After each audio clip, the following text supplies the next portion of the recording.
فلاح T V پیغام الہی۔ السلام علیکم، بسم اللہ الرحمن الرحیم۔ ہمارے چینل کو لائک، شیئر اور سبسکرائب کیجیے۔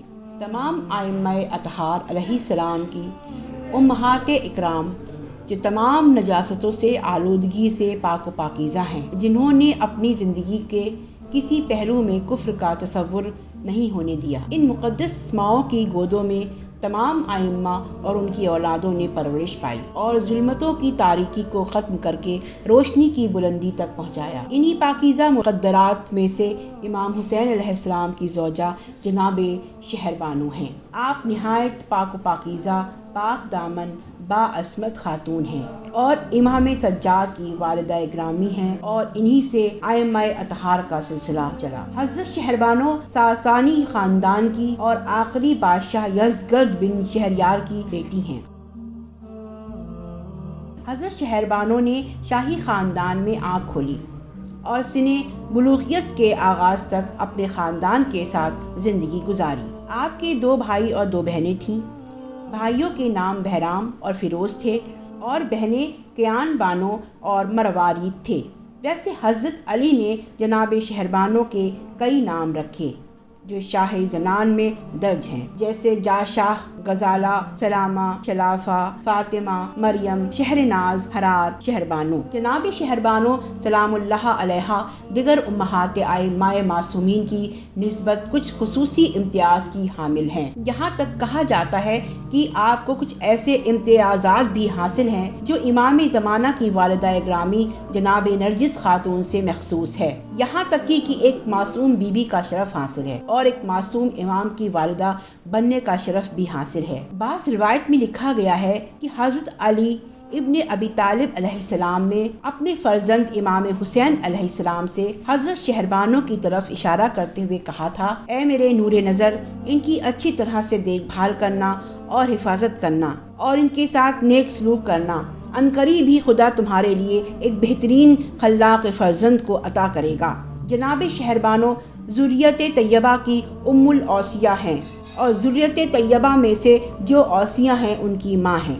تاریخ میں لکھا ہے کہ شہربانو کی اسیری امیر المومنین حضرت علی کی خلافت کے زمانے میں ہوئی۔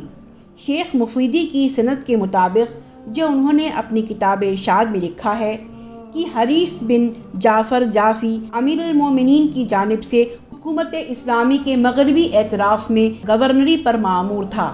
انہیں یزدگارد کی 2 بیٹیاں ملیں۔ انہوں نے ان دونوں بہنوں کو حضرت علی کی خدمت میں حاضر کیا۔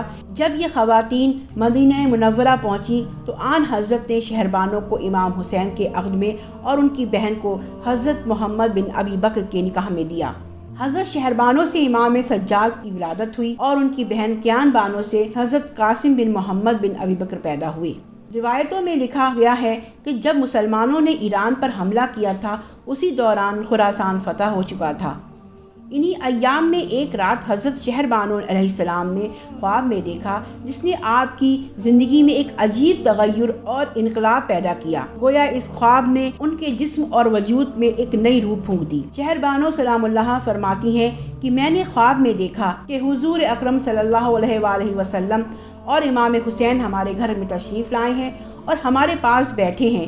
حضور اکرم نے گفتگو کا آغاز کیا اور مجھ سے اپنے نواسے امام حسین علیہ السلام سے خواستگاری کی، اور جس وقت میری خاموشی کو دیکھا تو میری رضامندی کا احساس کیا تو اسی وقت میرا نکاح پڑھا دیا گیا۔ اسی طرح سے جناب شہربانو اللہ کے حکم سے امام حسین کے شانہ بشانہ رہی، یہاں تک کہ کربلا کا واقع ہوا۔ عاشور کا دن آیا اور عاشور کے دن جب سب قتل ہو گئے تب امام حسین سے شہربانو نے فرمایا، آقا آپ تو مرنے کے لیے جا رہے ہیں اور ہمیں کس پر اکیلا چھوڑ کر جاتے ہیں؟ تب امام حسین نے فرمایا، اے شہربانو غم نہ کھاؤ، گھبراؤ نہیں، ہمارے بعد ہمارا ذوالجناح تمہیں لینے آئے گا اور جہاں مقدر ہوگا وہاں پہنچا دے گا۔ الغرض جہاں امام حسین علیہ السلام نے حکم دیا تھا وہیں انہوں نے قیام کیا اور اپنی تا حیات وہیں امام کو یاد کر کے گریہ کناں اور محو عبادت رہیں، یہاں تک کہ وہیں پر شہادت پائی، جو آج بھی ایران کے امین آباد کے شمالی کوہستان کے دامن میں ایک چٹان پر ان کی زیارت موجود ہے، جو ایران کی قدیم ترین عمارتوں پر شامل حال ہے۔ یہی روضہ حضرت شہربانو کا ہے، وہاں آج بھی تمام زائرین زیارت کے جاتے ہیں۔